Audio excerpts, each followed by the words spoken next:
Greetings, my fellow freeloaders and sovereign thinkers. This is LL3's newest podcast. My name is Craig, transmitting from the beautiful Beehive State, which is known as Utah. And today's date, Monday, October 5th, 2015. Well.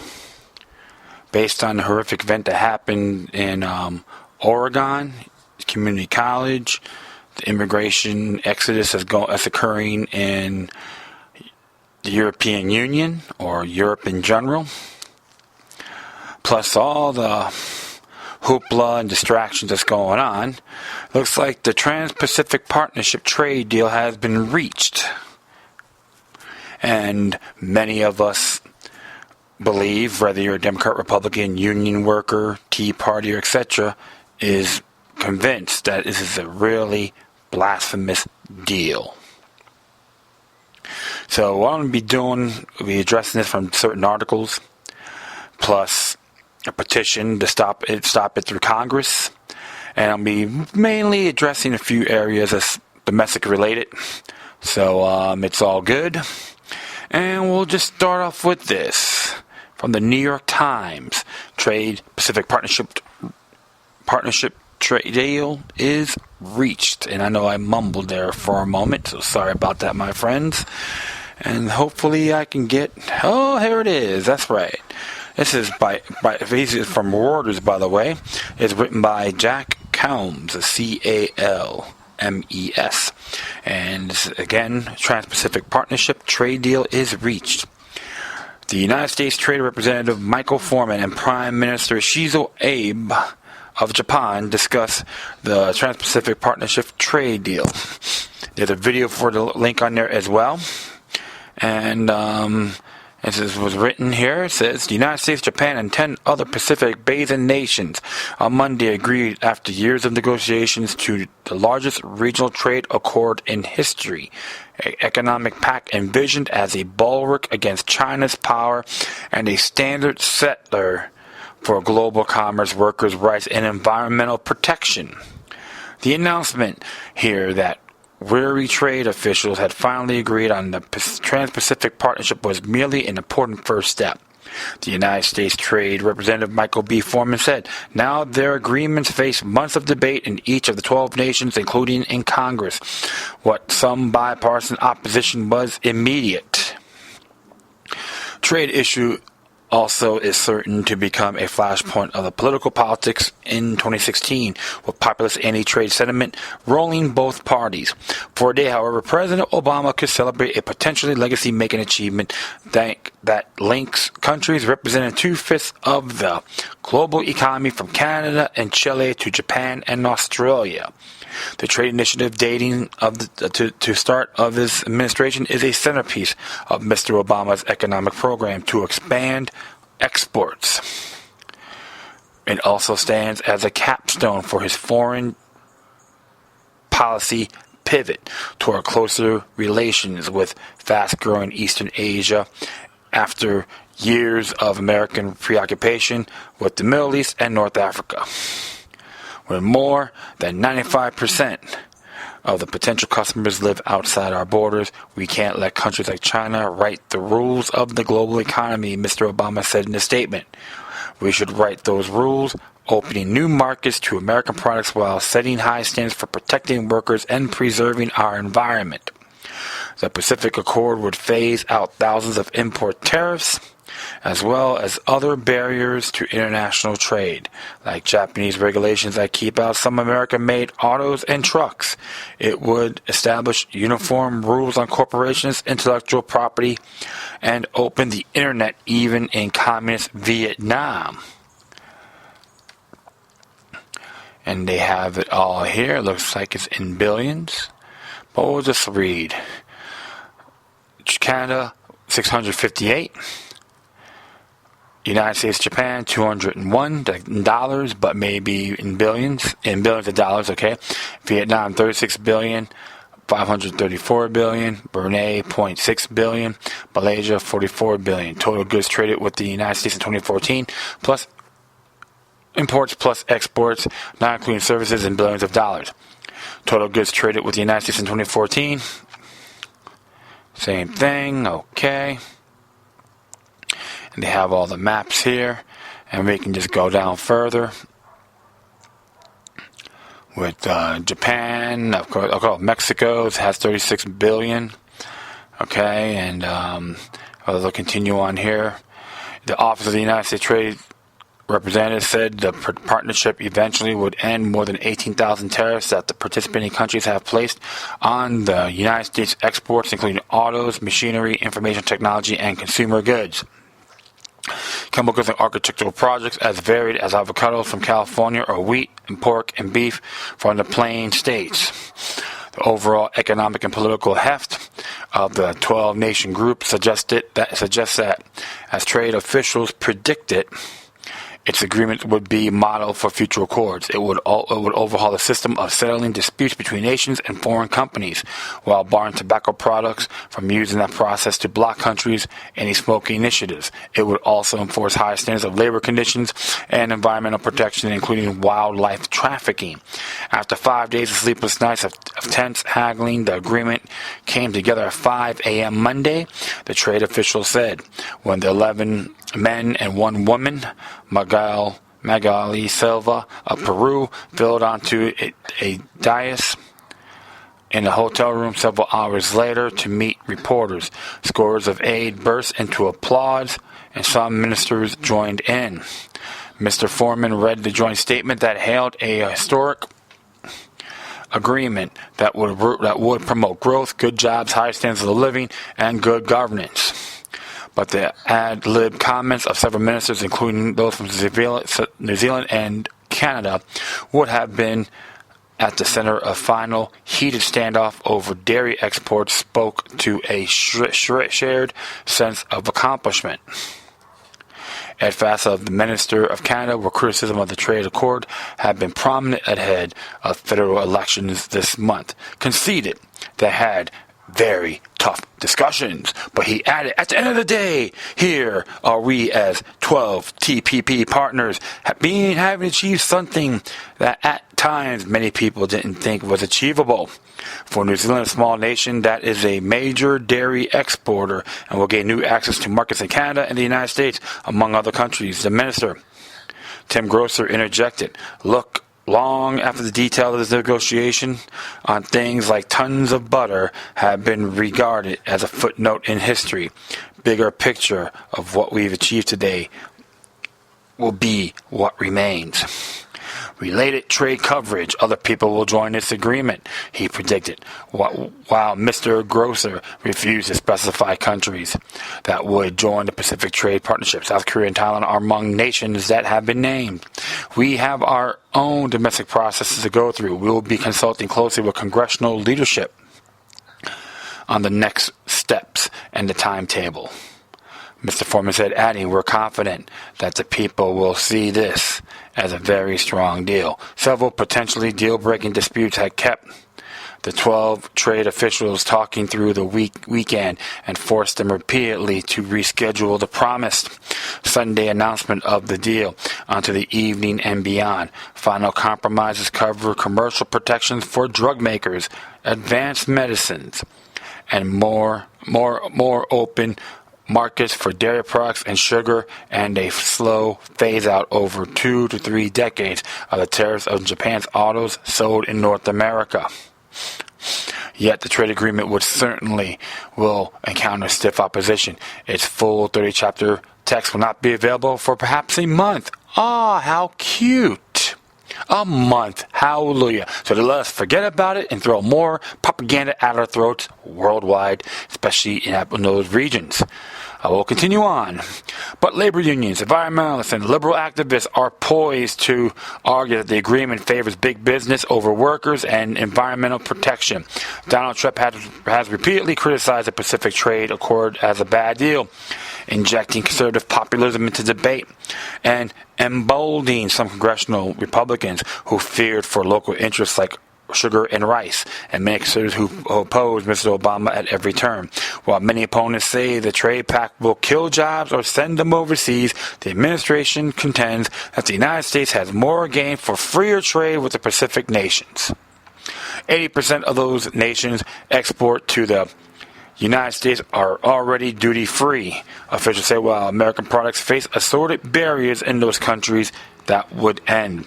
Also, the administration contends that the increased United States sales abroad would create jobs in export industries, which generally pay more than jobs in domestic-only businesses. Parties to the accord also include Mexico, Peru, Malaysia, Singapore, and Brunei. The accord, for the time, would require state-owned businesses like those of Vietnam and Malaysia to comply with commercial trade rules and labor and environmental standards.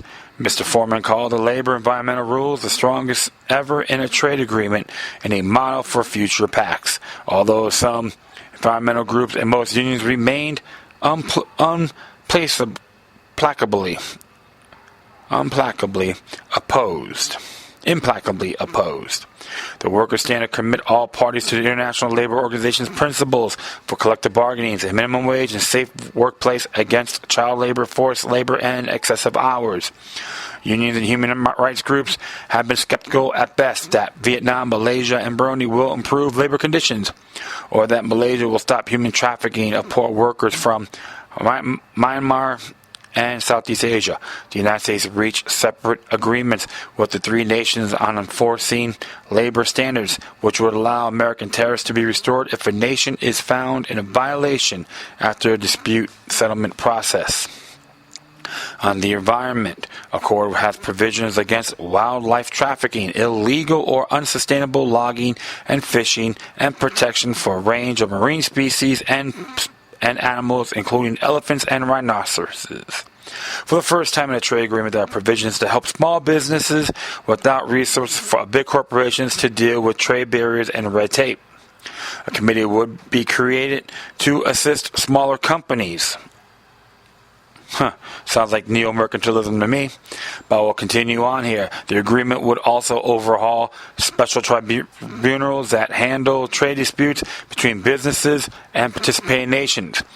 The changes, which are also expected to set a precedent for future trade pacts, respond to widespread criticisms that the investor-state dispute settlement panels favor businesses and interfere with nations' efforts to pass rules safeguarding public health and safety.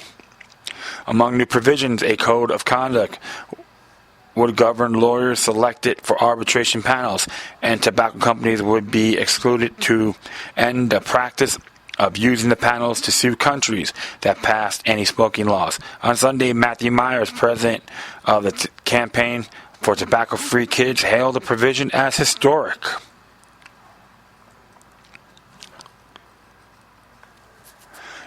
In a concession likely to be problematic with leading Republicans, the United States agreed that brand name pharmaceutical companies would have a period shorter than the current 12 years to keep secret their data on producing some so-called biologics, which are advanced medicines made from living organisms. Senator Orrin G. Hatch of Utah, chairman of the Senate Finance Committee, which has jurisdiction over trade, has threatened to withdraw his support for the accord if the United States negotiators agree to loosen pharmaceutical industry protections against American law.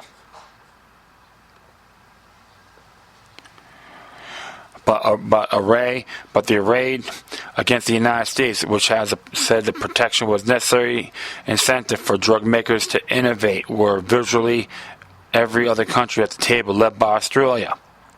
The generic drug industry and nonprofit health groups also strenuously oppose the United States position, pressing for access to the data within 5 years to speed lower-priced biosimilars to market. The compromise is a hybrid that protects companies' data for 5 to 8 years. Well, I'm skeptic on this area right now because it may have its great things. However, we have to really look at everything thoroughly, but they want to keep it hush-hush for 30 days on the 30-chapter debacle, I call it. One big cluster, I would say, my friend. So I'm not going to go too digressive in this article. However, I'm going to be hitting the next one immediately in good faith, and this one came from foreignpolicy.com, and this is interesting. It is by David Francis and John Hudson. or Paul McCleary with Adam Ronsley says here, Obama finally gets his Pacific trade deal. And I like what it says here. Full steam ahead after 3 years of giving Chinese land claims in the Southeast China Sea a wide berth, the U.S. Navy is preparing to ignore China's so-called Great Wall of Sand. FP's Dan DeLuke drops the exclusive story on how Washington has finally decided to challenge the legitimacy of Chinese claims of territorial sovereignty. Okay, I think I may have screwed up there. Sorry about that. That's just part of the plan here. And we'll just, wow, interesting. Let's see what I got here. Ba-ba-ba. Yeah, one moment here. Alright, I'll continue on here.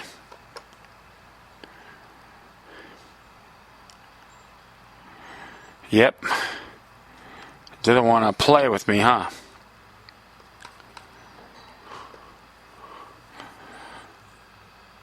Don't want to play, I see. See what I can do here. One moment, a little bit of a drama. Boom. Alright, I'll go start now. Alright, it says here, yep, once again, Obama finally gets his Pacific trade deal. Of course, by David Francis and John Hudson, as it reads here. What could become the most significant foreign policy legacy of President Obama's administration, negotiated from 12 nations, inked the Trans-Pacific Partnership, one of the largest free trade agreements in history. The deal will boost trade among dozen nations comprising 800 million people and make 40% of the global economy. But it was in doubt as late as Sunday as negotiators in Atlanta wrangled over the smallest details on how the deal would shape the trade in the Asian-Pacific region.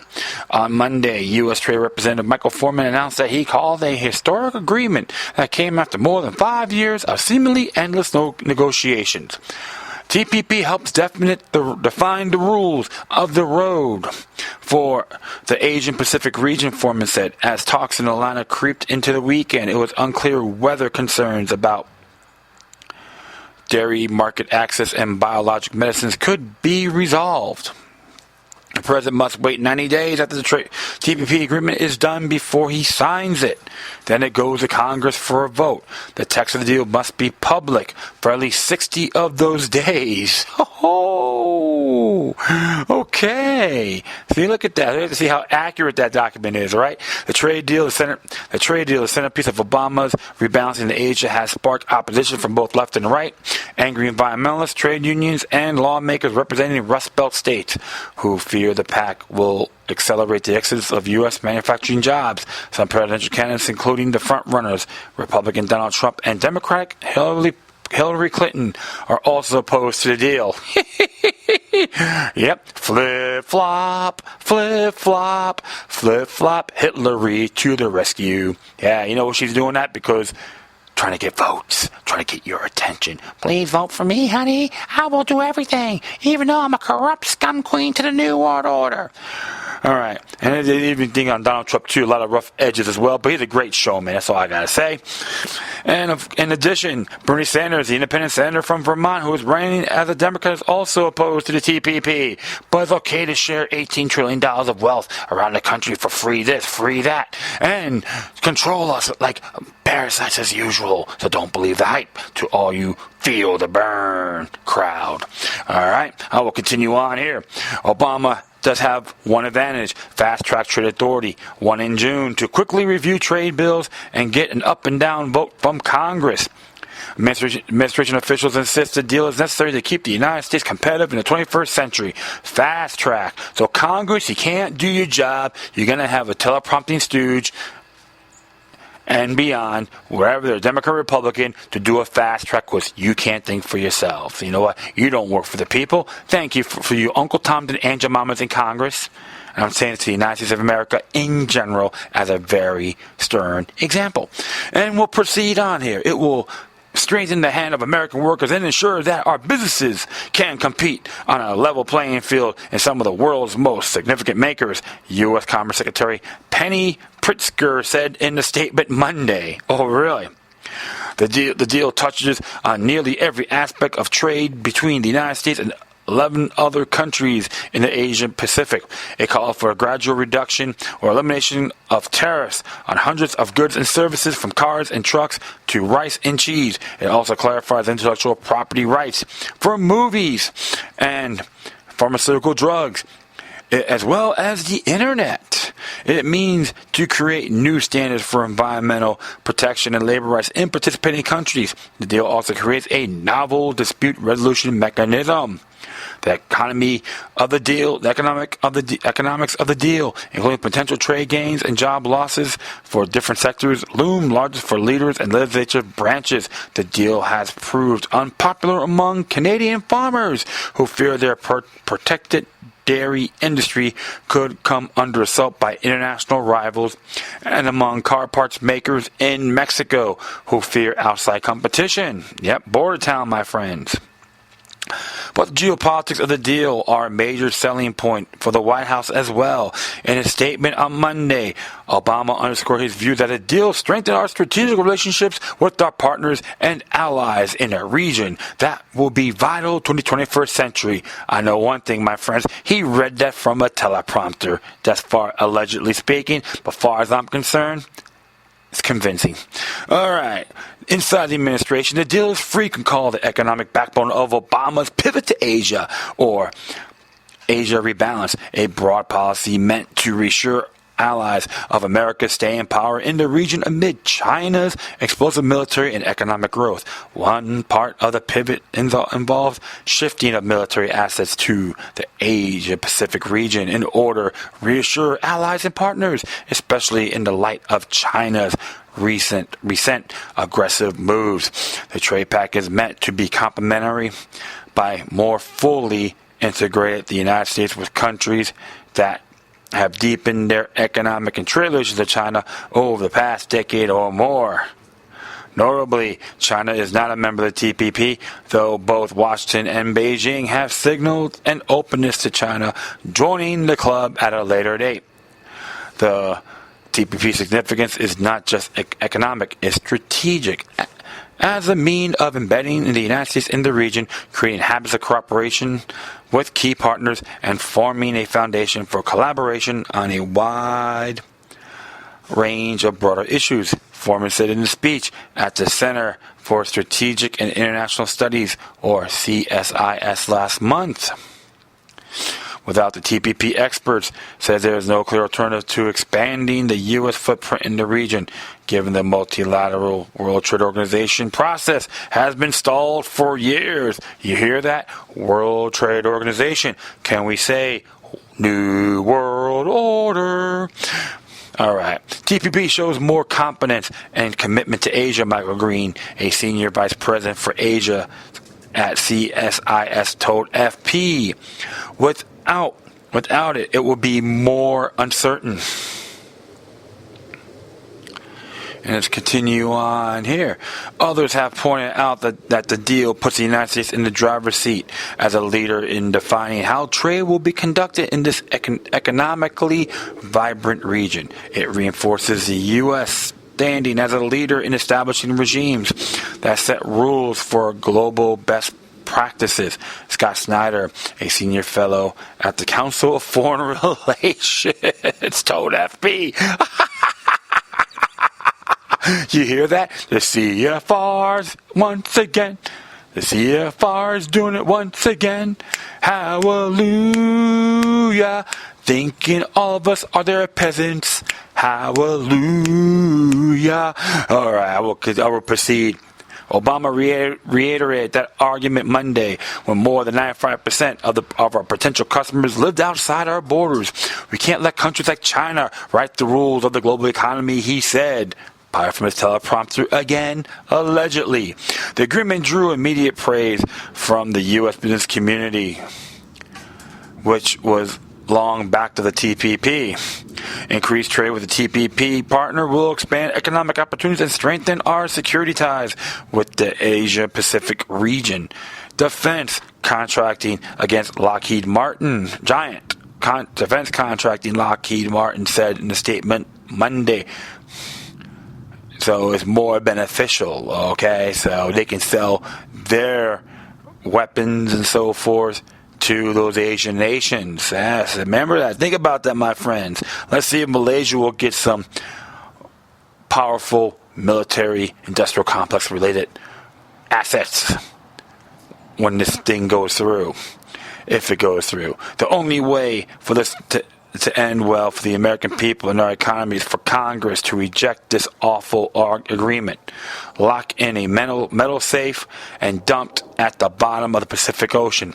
Charles Chamberlain, executive director of former presidential candidate Howard Dean's grassroots group, Democracy for America, said Monday. So there are some little interesting things too. More information, internet control, supposedly. Okay, so it sounds pretty strange, my friends. You know, more like technocratic rhetoric, I would say. But I will have to continue on here to the next one because I don't want to just ramble on one of the articles. But I will make my own views based on all this information. And this one's here. So it's from the Global Research. It's talking about the Trans-Pacific Partnership Deal reached. This is by Kurt Nemo from InfoWars. Interesting. Let's see how accurate this is. And it says here, the corporatists have agreed on the details of the Trans-Pacific Partnership if ultimately approved by Congress, and this is less than certain. The TPP will expand the North American Free Trade Agreement into Japan, Australia, Chile, Peru, and several Southeast Asian nations. Obama is a keen advocate of the free trade deal, but has faced staunch opposition from the left side of his party, notably trade unions and environmentalists.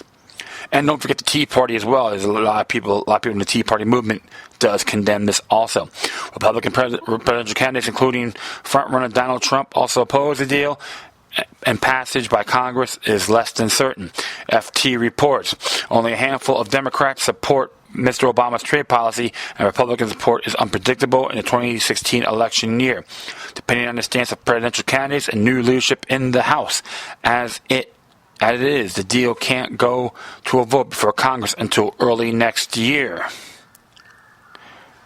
The odds of passage in Congress will hinge in large part of the final language and the number of provisions, ranging from the strengthening of rights for labor unions to whether U.S. cigarette companies will face special limitations within TPP countries. If passed, the deal will allow corporate tribunals to overrule Congress and violate the national sovereignty of the United States. The process will be authoritarian and not have an appeal process or exit provisions. You could say efficiency, right? Hey, of commerce, trade commerce. Packaged as a gift to the American people that will renew industry and make us more competitive. The Trans-Pacific Partnership is a Trojan horse. Sarah Hedge noted on Monday it's a coup by multinational corporations who want global subservience to their agenda. Buyer beware, citizens beware. If enacted, the TPP will ultimately reduce America to third world status. The global elite and their corporatist partners are determined to impoverish humanity, consolidate wealth and power and reinvent the modernized feudal system of the Middle Ages. TPP is their weapon of choice. So according to this by Kurt Nemo, everyone will get their so-called fair share, but the big multinational corporations will be the beneficiaries. They will benefit the most. Everyone else, who the hell cares? So this is like their own point of view on that one.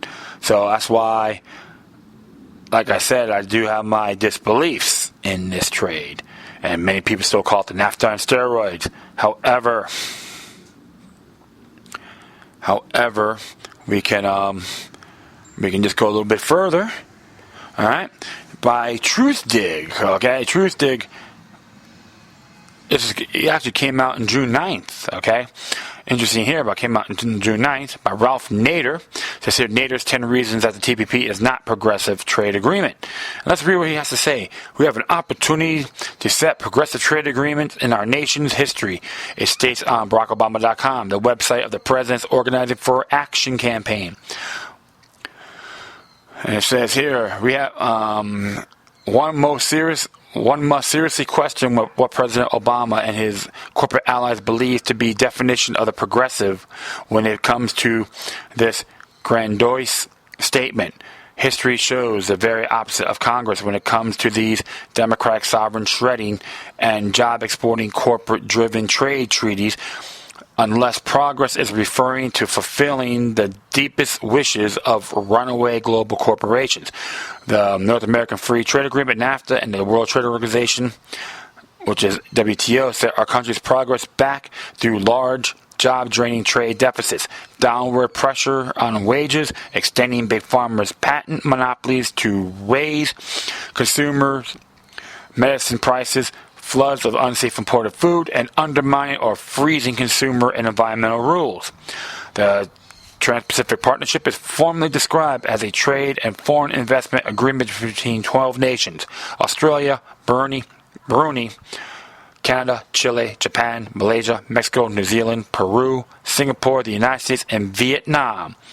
The White House is now pressuring Congress to fast track through the TPP, fast-track authority, a congressional procedure to limit time for debate and prohibit amendments to proposed legislation has already passed in the Senate, although only after an unexpected rough ride. Here are 10 reasons why the TPP is explicitly not a progressive trade agreement. 1. Over 2,000 progressive groups recently sent a letter to members of Congress opposing fast track. Fast track is an abrogation of not only Congress's constitutional authority, but of its responsibility to the American people. We oppose this bill and urge you to do as well. The letter reads, set here in full, so you could get that link. On the other hand, supporters of the TPP and its autocratic, secret transitional governance, including Wall Street, Big Pharma, Big Ag, oil, gas, and mining firms, and the Chamber of Commerce, in short, the plutocracy does not tolerate voices and participation by the people adversely affected. 2. Only 6 of the 30 total chapters in the TPP had anything to do with trade, so what makes up the bulk of this agreement, which was shaped by 500 U.S. corporate advisors? Jim Hightower writes, the other 24 chapters amount to a devilish partner for corporate protectionism. They create sweeping new rights and escape hatches to protect multinational corporations from accountability to our governments and to us. 3. After 6 years of secret negotiations, fast-track legislation would allow President Obama to sign and enter into the TPP before Congress approves its terms.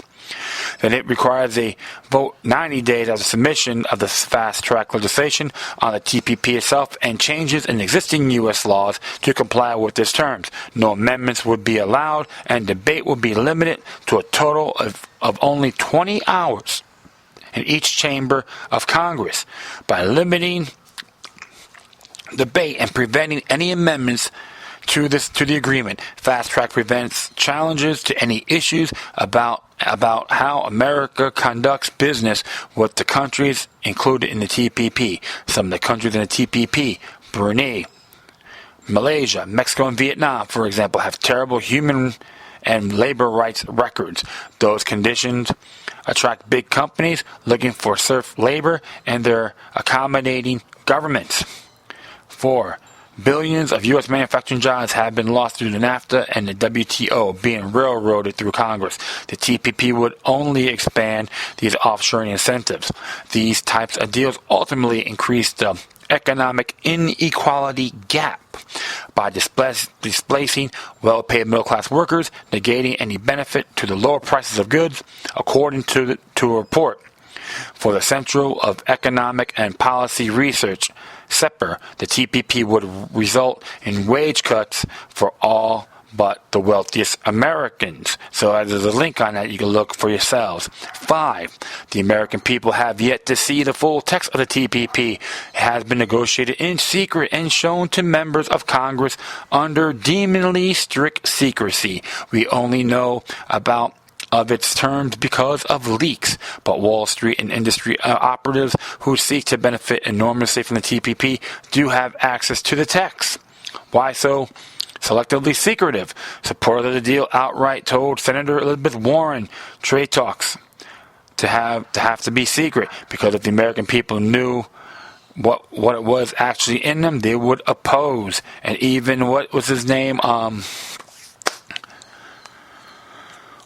Sorry about that. One congressman from Orlando did the same thing. He oh man, I forgot his name. You can smack me later, folks. I'm just like guiding through here. So I'll probably get it. I'll probably remember it when I'm done. It happens to be a lot. So, but he opposed it as well. So number 6, the TPP allows corporations to directly sue our country if federal, state, or local laws, government actions, or court rulings claim to violate new rights and privileges the TPP will grant to foreign firms. Firms from TPP nations operating here could attack U.S. regulations over cancer-causing chemicals of environmental concerns before a tribunal comprised of corporate lawyers that rotate by day and night between acting as judges and representing corporations and attacking governments. These decisions then cannot be challenged in U.S. courts, and U.S. taxpayers will get stuck with the bill. So much for our precious sovereignty. 7, the proponents of the TPP claim that it will raise labor and environmental standards. However, the labor and environmental standards included in the TPP are equivalent or less stringent to modest ones agreed upon by the House Democrats and President Bush in the May 2007 trade agreements with Peru, Panama, and Colombia. These provisions have not been effective. Peru has since undermined these laws, and the Obama administration has done nothing to enforce them. Nothing in the TPP suggests the unenforceable rhetoric cited by President Obama will be any different now. 8. The TPP will further weaken America's regulatory watchdogs. We can't use our own government to rule the TPP tribunal decisions that overrule our health, safety, and economic protections and as non-tariff trade barriers. Senator Elizabeth Warren told Politico this deal would give protections to the international corporations that are not available to the United States environmental and labor groups. Multinational corporations are increasingly realizing that this opportunity to gut U.S. regulations they don't like, keeping the United States from being a first in health and safety protections, is un-American. 9. Prescription drug costs will increase. The TPP includes terms that would limit access to generic drugs and curtail government power to limit the price of drugs. You see the Public Citizens Report. There's a link for that. The Trans-Pacific Partnership Agreement threatens to access affordable medicines.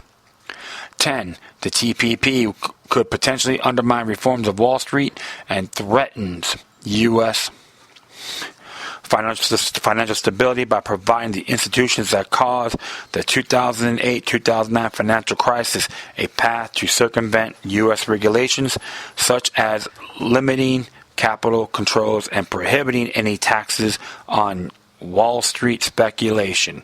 See the letter by Senators Warren, Murphy, and Baldwin last year to Trade U.S. Representative Michael Foreman.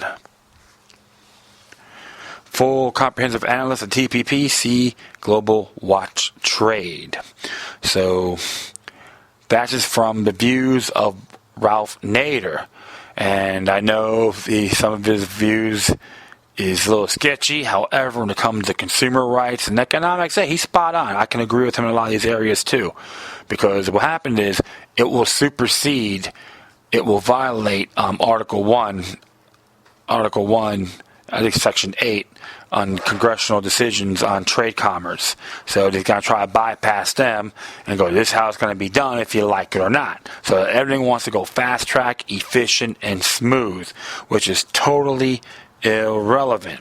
Furthermore, it will really hurt the working class. And this is not a form of capitalism. This is more of totalitarianism or technocratic trading. It has nothing to do with the open free market whatsoever.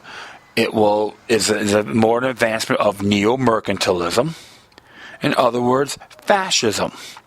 So, in other words, fascism. You can add that to it. Okay, it's all these little steps. And it's not the way to do things. It's not a socialist thing. It's not a capitalist thing. It is a technocratic, fascistic platform. All right? So you have to always look at the fine lines. This is why when people tell me about capitalism this, capitalism that, and they're not really would say fully comprehensive. That would be the word. You have to always look at the bigger, broader picture.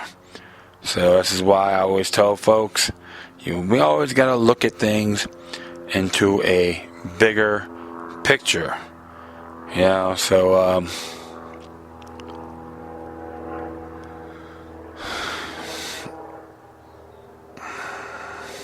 that's why you have to always look at the bigger picture. And I'll gotta do something for a moment. You stay tuned. Oh yeah, so I'm back, and the person I forgot to use his name. I know he's from Orlando.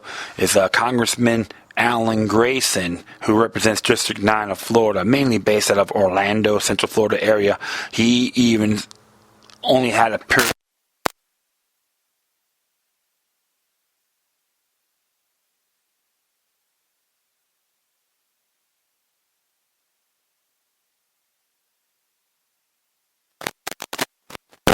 Trans-Pacific Partnership is totally irrelevant and unacceptable as far as I'm concerned. However, I am digressing. I apologize. So next one here we're going to be looking at will be antimedia.com. And it says here the 12 nation agreed to deal on controversial TPP in Atlanta. Of course, is Derek Bros. He's from Houston Free Thinkers as well. He got some good stuff. You should always check him out. And it says here, Australia, Brunei, Canada, Chile, Japan, Malaysia, Mexico, New Zealand, Peru, Singapore, the United States, and Vietnam are pleased to announce that we successfully concluded the Trans-Pacific Partnership negotiations, stated U.S. Trade Representative Michael Foreman early Monday morning. The ministerial meeting in Atlanta was expected to conclude on Friday, but dragged into Monday morning because of disagreements on dairy products and pharmaceutical regulation. The controversial trade agreement must now be approved by 12 individual nation states before it can officially become law. In the United States, President Obama must wait a minimum of 90 days before signing the agreement, and the full text of the agreement must be publicly available for at least 60 days. This means that the congressional vote on the TPP will not likely happen before January. President Obama promised that Congress and the American people will have months to read every word, and stated that passing the agreement can help our businesses sell more made-in-America goods and services around the world, and how can we help more American workers compete and win. In late June, President Obama signed into law the so-called fast-track bill that set the stage for approval for the TPP. This fast-track bill, officially known as the Trade Promotion Authority, was one of the two bills signed by Obama. The president also signed the Trade Adjustment Assistance Act, aimed at extending to aid workers who might lose their jobs as a consequence of the TPP or other so-called free trade deals. That means possibly our tax dollars will be at work. More redistribution of wealth with the stroke of a pen. And then we'll continue on here at Monday's press conference in Atlanta. USTR Michael Foreman to discuss the expected benefits of approving the massive trade agreement that will affect 40% of the global economy. We can expect this agreement to promote economic growth, support higher paying jobs, enhance innovation, productivity, and competitiveness, raise living standards, reduce poverty in our countries, and promote transparency in governance and strong labor and environmental protections, Foreman stated. reduce poverty in our countries. Oh, really? We have to wait and see that, my friends. Continue on. Critics say the agreement, Investors State Dispute Settlement, or ISDS, will give corporations loopholes to escape accountability to empower international bodies overriding national sovereignty of the signing nations. The ISDS foreign corporations would be allowed to appeal legal decisions to international tribunals rather than face domestic courts. Critics fear this could lead to a loss of sovereignty and the enrichment of the transitional corporations. In a recent statement, President Obama did not address critics of the trade who believe it will erode sovereignty of individual nation states. Instead, he took the opportunity to criticize the Republican Party. Within the Republican Party, some of the same impulses are anti-immigration reform, and some of the impulses that see the entire world as a threat, and we've got to wall ourselves off. Some of those same impulses start creeping into the trade debate, and a party that was traditionally pro-free trade now has a substantial element that may feel differently, Obama stated. Well, you know how he is. Someone wrote that for him to say it. Yep, I gotta say about Barack Obama. Bing, bing, bing, moo. Where's the cowbell? Who let the cows out? All right. Before the conclusion of the trade deal, 15 different organizations signed an open letter asking TPP negotiators to provide public safeguards for copyrighted work. These group included Australian Digital Alliance, Consumer New Zealand, Copia Institute, which is from the United States, Creative Commons International, Electronic Frontier Foundation, United States, Australia. Hipper Derecho, Peru. Fruitus Tech Info International, Global Exchange International, iFixit International, New Media Rights United States, ONG, Derecho Digitals, Chile, Open Media, Canada, Public Citizen, United States, and Public Knowledge, United States. The authors of the letter state that copyright restricts important everyday use of creative works. The groups called on the negotiators to be open to new changes that require participating nations to develop balanced and flexible rules on copyrights. The letter also highlights 4 key concerns from the organization: retroactive copyright term extension, a ban on circumvention of technology protection measures, heavily-handed criminal penalties and civil damages, and trade rules could criminalize investigative journalism and whistleblowers reporting on corporate wrongdoing. As EFF writes, despite its earlier promises that TPP would bring greater balance to copyright more than any other recent trade agreement, the most recent leak of the intellectual property chapter belies their claims. The U.S. Trade Representative USTR has still failed to live up to its word that it would enshrine meaningful public rights to use copyrighted content in this agreement. The TPP is not only facing resistance from electronic privacy groups, but from grassroots activists and concerned professionals around the world. Both Anglican and Catholic churches of New Zealand have demanded the government to be more transparent about the negotiations. Radio NZ reports that bishops from the churches are concerned with the lack of openness and that corporate interests are influencing the agreement while the people are being excluded. The churches also called on the New Zealand government to make the draft text to the agreement in public.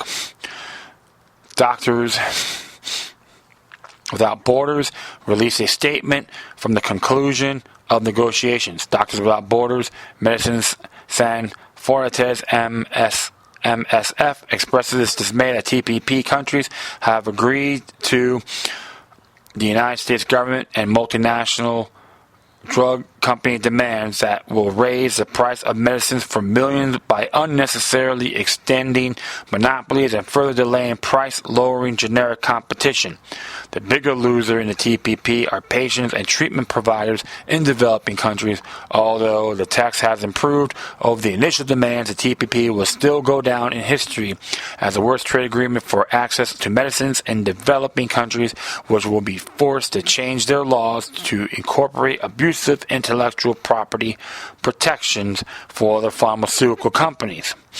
In early February, doctors and health professionals representing 7 countries released a letter warning the TPP will lead to higher medical costs for all nations. The letter, published in the Lancet Medical Journal, states rising medicine costs would disproportionately affect already vulnerable populations. The doctors called on governments involved in the trade deal to publicly release the full text of the agreement. They also demanded as an independent analyst of the effects on the health and human rights for each nation involved in a deal. Also in February, an analyst by the Washington Post revealed the U.S. government numbers on expected job increases from TPP are not factually correct. The fact checker examined several quotes from government officials, including the Secretary of State John Kerry and Secretary of Agriculture Tom Vilsack. Both Kerry and Vilsack claimed the international trade agreement would create 650,000 new jobs. However, these numbers do not take into account income gains and changing wages. According to the government-owned sources, imports and exports would increase the same amount, resulting in a net number of 0 jobs. You can look that up too. A lot of these links are in red. Just to give you guys something, okay? What are the people of the 12 nations supposed to do now? The massive deal is expected to pass in the United States, and the American politicians will do their part to pressure the other 11 nations into approving the agreement. This means one of President Obama's last measures while in office will be the passage of the corporate trade deal, opposed by the majority of Americans who are actually paying attention. The TPP is just the latest step in a dangerous march towards a global corporate oligarchy. We must not rely on corporate state power to build a future worth living. It is time for those of us who see what is happening now to step out of line, start marching to our own beat. Hey, mister. Hey, what's up? Alright, I'm back. As it says here, we must rely on corporate state power to build future worth living. It's time for those who see what is happening to step out of line, start marching to our beat, create a path toward the future we want to see. And that's right. And that's why you can't refute this, because the truth of the matter is it is considered the road to technocracy or a fascist oligarchy. Alright? Regardless, it has nothing to do with capitalism, period. Plain and simple. They hate competition. They hate seeing small businesses or mom and pop shops be productive. They want to crush everyone like peons. That's why I tell everybody, if you're convinced this is going to help benefit the working class, I don't think so. This is how I see this whole entire Trade-Pacific Partnership and Trans-Pacific Partnership. And what's really funny, too, even some of these conservatives from the Hill and all that call it the Obama trade deal. You know what? Shut up. He's just a patsy. Another bend over Bob to the New World Order. Okay? That's how I see these political figureheads. But you want to play your little partisan politics like you know more than everybody else. I think Michelle Markham did a little thing on that, so I have to disagree because it's a lot bigger than what it is. It's why I find it's disturbing, annoyed, and rationally infuriated. They don't give a damn about any of us. So that's why we gotta everyone around the world, wherever your constitution says, if you get a petition to the elected officials or servants, do it. Because here's one right here, which I'm going to add to the memo from the fighttheftp.org. Says here, breaking the TPP was just finalized. This is our last chance to stop it. The massive Trans-Pacific Partnership or TPP deal was finalized in secret meetings. If it's ratified, it poses an urgent threat to our internet freedom, jobs, and our democracy. So definitely take action on this from Fight for the Future, okay, on their campaigns. So, because what happens, it does violate Article 1 of our U.S. Constitution for legislators, for our legislators. So legislation, the right. So technically, it's holding bypasses them. This is completely unacceptable. So everyone out there got to take the initiative on doing something about it. I don't care about your damn football games or baseball games or who's going to win the World Cup and who's getting laid in the Church of Hollywood. Okay, I can really give two deprecated manures on it. This is really essential because it affects them as well. So definitely pay attention, take the initiative on doing this, because it has to be stopped. All right, there's a whole link on there for it. That definitely, including a video, tells you what it means, how to understand. So there's a video on that as well. Definitely share this on your Facebook, Twitter, and all that good stuff, because I am doing the same thing as well. So, always, my friends, you have to pay attention. That is the bottom line. That is really it right now for the whole Trans-Pacific Partnership, based on those articles. I just gave you my final view, and hopefully you appreciate it. And if not, you know what to do with decorum. All right, this next one here came from the Journal by the Independent Journal Review, and I guess it came out today, if I'm correct. Yep, this is one is entitled "Florida Town Has a Blunt Response When Clinton's Secret Service Asked for Extra Security at a Rally." This is done by Isaac Morrison from Orlando, Florida. He's a Hillside College graduate, stereotypical English major, and amateur musician. And let's just read what it has to say here. Democratic presidential candidate Hillary Clinton spoke at a grassroots rally in South Florida on Friday. The town hosting her, however, was not so enthusiastic after the cost of providing security for the event became clear, the New York Times reports. Mrs. Clinton will attend what is being billed as a grassroots rally Friday afternoon at Broward Community College in Davie, a town of 90,000 people about 25 miles north of Miami. The college is accustomed to dignitary visits. The school hosted last year's debate for governor, has provided security for Michelle Obama, Vice President Joseph R. Biden, his wife Jill, and even the Dalai Lama. But this time, when crowd expectations began to swell, the Davie Police Department balked at spending several extra $1,000s on police overtime, according to several people familiar with preparations. When the Secret Service and local agencies met to discuss the event, and an assistant police chief announced that the city would not provide security. William Chananero,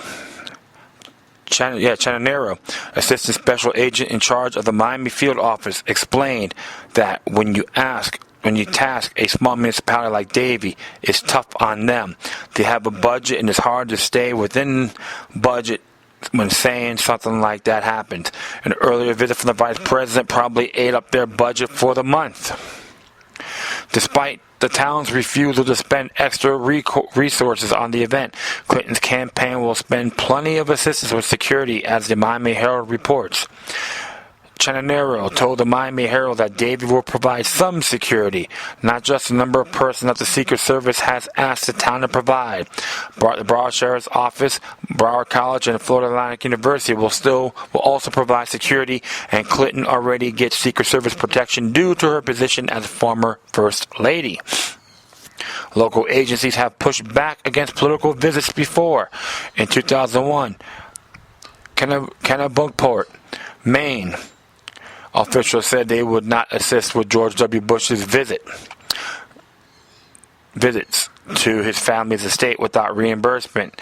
And in 2008, the mayor of Kentucky Town decried the Clinton campaign for skipping out on a $142 bill. As campaigns escalate and costs rises, it's possible more towns will start refusing to support expensive political events. Well. I do have to commend Davy for that. And what's disappointing is why the other counties gotta support this person or anyone else that hates freedom. They have a budget. I understand that. They shouldn't be given the bill. So that's pretty good news on that, on towns refusing to get extra protection. And he's like this: Hillary Clinton is not a queen. We won't need a ticker tape parade and a red carpet for her. Come on, give me a break. She's a terrible politician, even as First Lady. She was an attorney, so what? But I think it's pretty good news on that area. Okay, well, Davy, I think every municipality and county should tell them, no, you're not special. Your campaign is pathetic. She's just an example. So, hey, like I said, there's some people that did run for office didn't really need all this extra protection like their Fort Knox. Hillary Clinton is not Elvis Presley, or any of these big Church of Hollywood celebrities. Probably Mrs. Clinton thinks she is, but you know what? I think this is nice because people like that, you're just another human being, not a goddess or a monarch. So you know what? Thumbs up for the people in Davie, the city of Davie. You don't need to put the extra money just for one event. Everyone has a budget. Accept it, Hillary Clinton and every other candidate that goes on tour to go to these towns. Extra protection. Good grief. Oh, well, that's good news. All right, next one here came from Suzanne Pozzo, Occupy Corporatism. Has a real interesting article here, and it says here, why is it so difficult to know how many citizen police actually kill? And then there's interesting news here, and that's good. Okay, how come I'm getting more effing delays here? Yep, that's typical.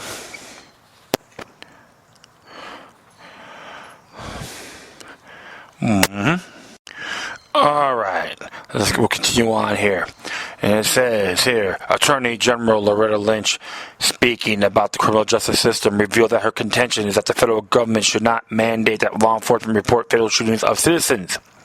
Lynch told the media gathered at the Washington Ideas Forum, WIF, one of the things we are focusing on at the Department of Justice is not trying to reach down from Washington and dictate to every local department how they should handle the minutiae of record keeping, but we're stressing them that these records must be kept. The Attorney General explained that the DOJ is not encouraging police departments to maintain records on shootings by their officers because while statistics are important, the real issues are what steps are we are taking to connect communities with police and back with government.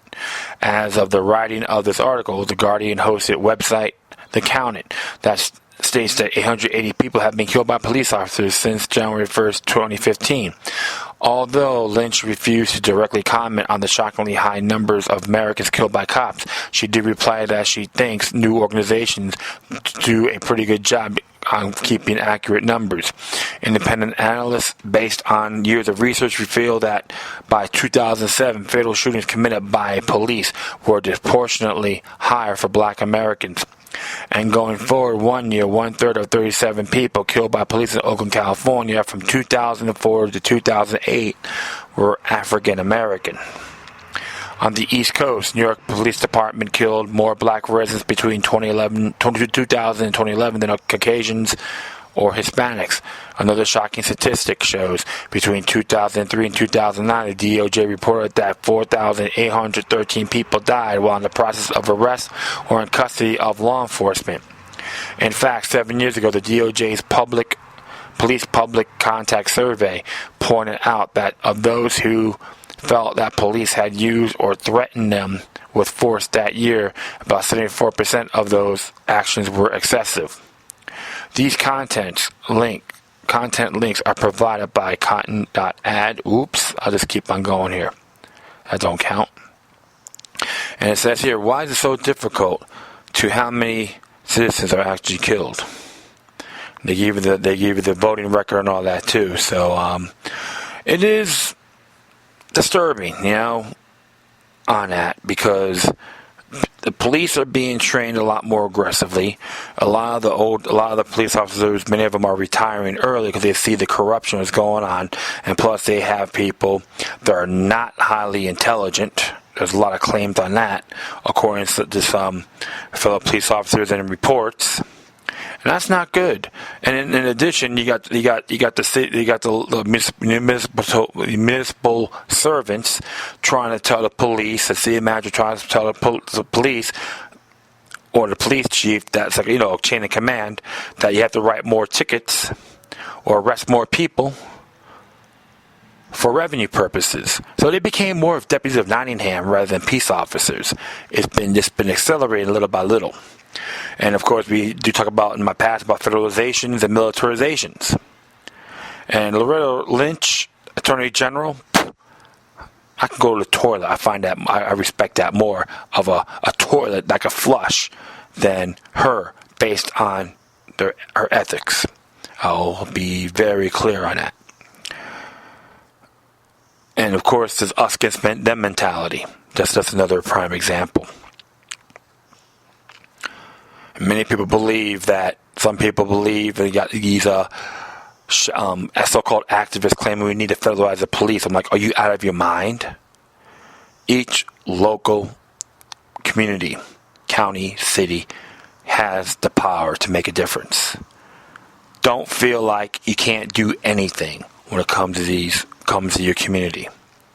Yes, corruption's been around. Private development, you got people being greased in all areas. Doesn't matter. But this is really disturbing. It's not going after the police themselves. I go after the tyranny, all forms of tyranny. Doesn't matter who's in there. But this is why you have to always observe, be honorably vigilant, try not to be confrontational. Stand on principles, absolutely. But we shouldn't be living in fear by both ends. I like to see my fellow police officers, doesn't matter what community they're at, talk to the people in the neighborhoods, be honorable, in good faith, not to see how many people I can investigate. Only that's when it's necessary. Problem is, you get pulled over. They ask you where you're from. That's an investigatory interview, my friends. But how come people are getting killed? It doesn't matter. It's just an example. A little great amount of them are African Americans. Doesn't matter. It's disturbing, regardless of what they look like. Race, color, creed doesn't matter. But this has to be open. There are a lot of states that do have public records acts.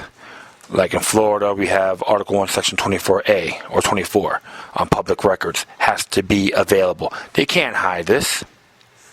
Should never be hidden. Has to be transparent. That day's coming, for sure. That's why this information war is essential. Not just going after me or going after them, but focusing on the principles, resisting the tyranny, secrecy, censorship. So, and it's not right at all. This is not right. So, that's why we have to handle it more on a local level, not always go to the Department of Justice. Sometimes police corruption happens if people have to fight one way or the other, whether it's rationally or force.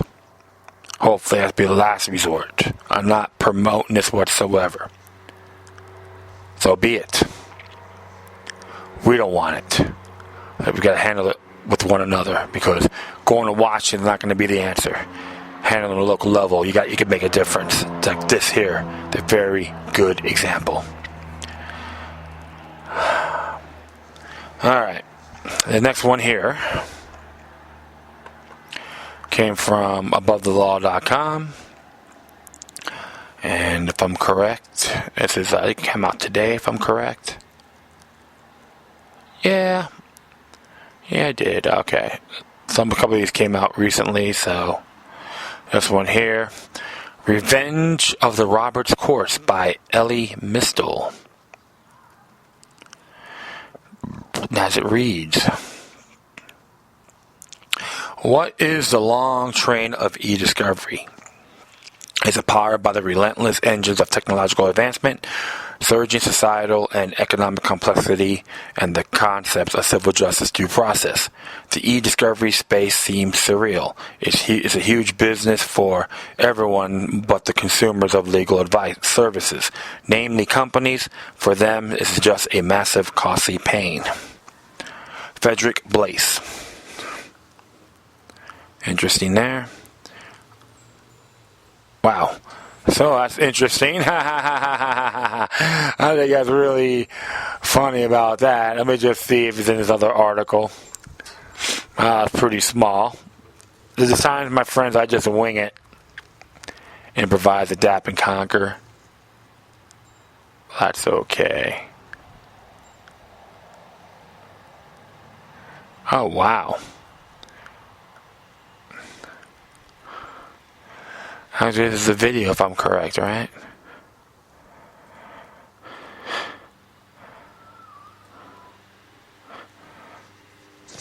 Yep.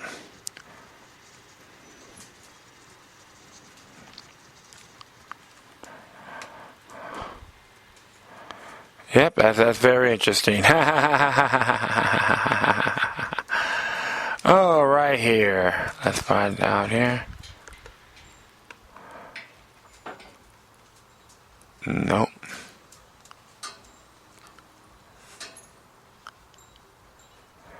Wow, I guess nothing really happened here, but let's find out one more time. I just find this really a kicker. Oh, wait. Yeah, let's see here. It filed to the Supreme Court review. Yeah, it came out today. Okay, I got it now. Oh, actually, this is nothing more than an interview. And you know what? I'm going to let you guys... listen to this. I'll be fair. It says it's like the last term, the Supreme Court issued a few decisions that made liberals feel fuzzy inside. This term, things will be different. Ellie and Joe discusses the upcoming Supreme Court of the United States term with Tangier Sang, a partner at Goldstein Russell and contributor to the SOTS.blog. So it's more like a legal talk network. So you know what? I made a mistake. Bear with me, forgive me. But you know what? I'm going to add this to the link so you can hear it yourselves. I got to admit, I have to laugh at myself on this. So, I'm sorry, my friends. Yeah, okay. But you know what, finally? This is what I'll be adding here. This is same thing above the law. This is entitled Cyber Privacy, Who Owns Your Information. This is by David Latt. I think everyone should know because it's internet-related material. And this is reads here. It is getting harder.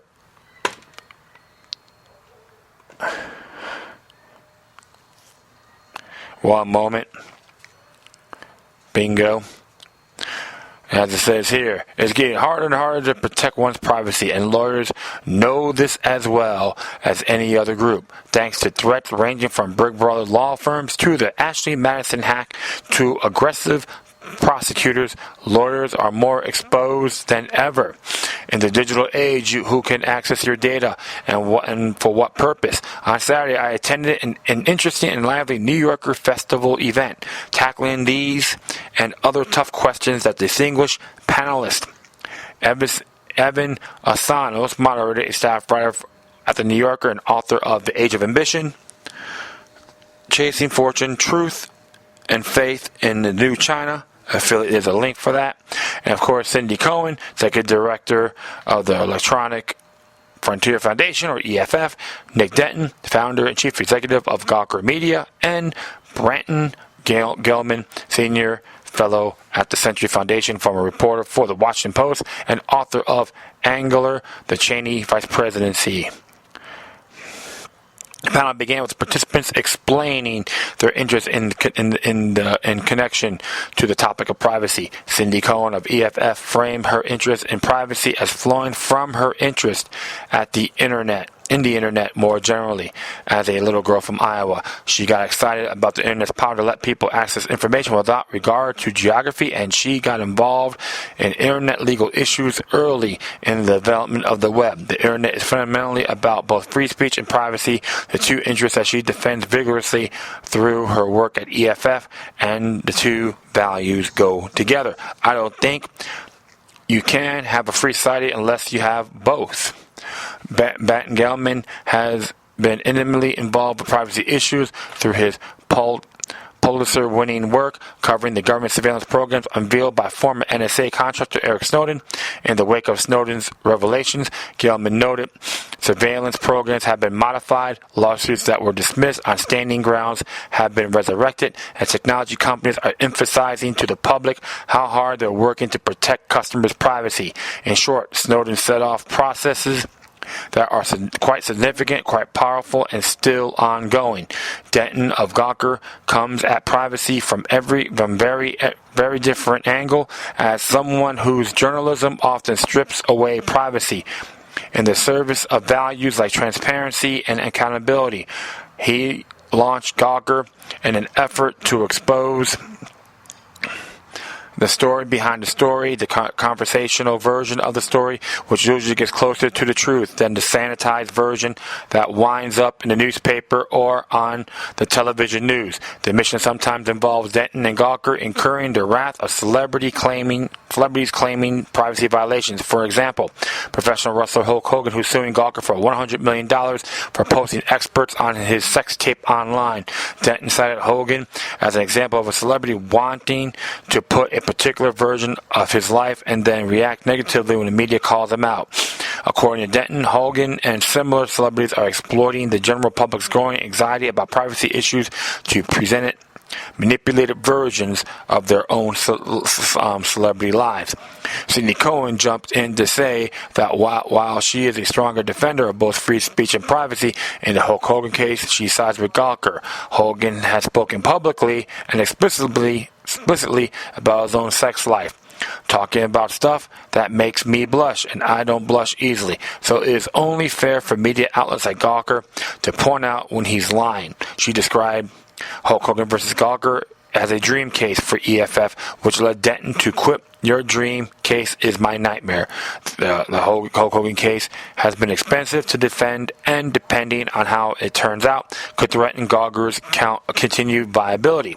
Most decisions, however, focus on the threats of individual privacy posed by the government rather than in the media. Both Cohen and Gelman sounded critical notes about various U.S. government surveillance programs, arguing that some of them run afoul of the limits of the Constitution. As Gelman argued, inefficiency in law enforcement is sometimes a feature, not a bug.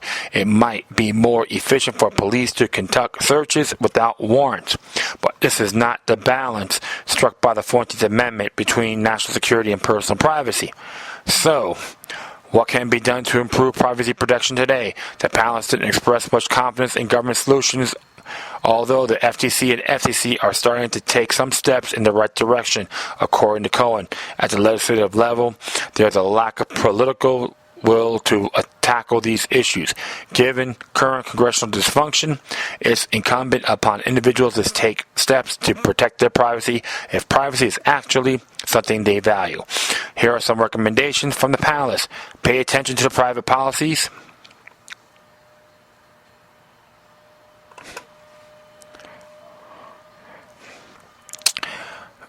Pay attention to the private policies of companies and the terms of service of websites, and support those the companies that respect your privacy. A number of tech companies are fairly strong on privacy issues, including Apple with its encrypted iPhones and Microsoft fighting government efforts to access customer email. Accept updates on your hardware and software instead of just leaving them untouched. You have 73 updates waiting to be installed. Often these updates patch security vulnerabilities that can be taken advantage of by hackers. Seek out online resources to help you front this, such as EFS's Surveillance Self-Defense Guide. There's a link for that too. There's links on here so you can folks can read it yourselves. Private companies and government entities often want to invade your privacy as much as possible for taking money or for preventing terrorism or in some other purpose, noble or ignoble. At the end of the day, how much privacy you enjoy is largely up to you. So, the truth of the matter is, you don't go around shooting your mouth off. According to this, Hulk Hogan talk about a sex life. Well, whose fault is that? According to the article, Hulk Hogan. And two, like all these social media groups, Facebook, Twitter, Google Plus, all that. I see some of the people I know, some pen pals, talk about their personal problems and so forth, like life sucks and this and that. Sometimes you gotta be really observant when you put this out there. You can have the privacy settings all you want, but there's no guarantees. You gotta really keep it minimal. That'll be another thing. And three, don't use these things for that. Myself, overall, I give up the information. I post my podcast. Yeah, the stuff I listen to is on there. But I'm not saying, well, I'm in love with this person and I want to have sex with her or show off my kids and so forth. I don't really do that. So those are things you have to be your own individual. Everyone has to take the initiative on making it right, what's for you, on how to control these entities. Always be strategic. Always do things wisely. Don't jump around and just babble everything like you hate this person's guts and let everyone know on Facebook, Twitter, Google Plus. Doesn't matter. You don't use it on those social media groups. Plain and simple. You control your destiny. Read everything thoroughly. Observe responsibly. That's the only way you can protect yourselves, loved ones, etc. And you know what? That is really it now, my friends. Thanks for listening to this episode. Plus, feel free to download and circulate throughout your social media networks. If you have any information, comments, love letters, hate letters, or send me something that's interesting, etc. But always use it with decorum. You keep me on Facebook, Twitter, Google Plus, Spreaker. You send your comments to iHeartRadio or YouTube. Furthermore, if you want to email me, please feel free. Feel free. I'm like almost dead air there. At LokiLuck3. That's the number 3. It's all together. At gmail.com. Once again, thank you for your time. Plus, always remember that demoniac resistance is healthy for the soul and can liberate humanity. Until next time, take care of yourselves. Keep on spreading the love. May your guardian spirits be with you.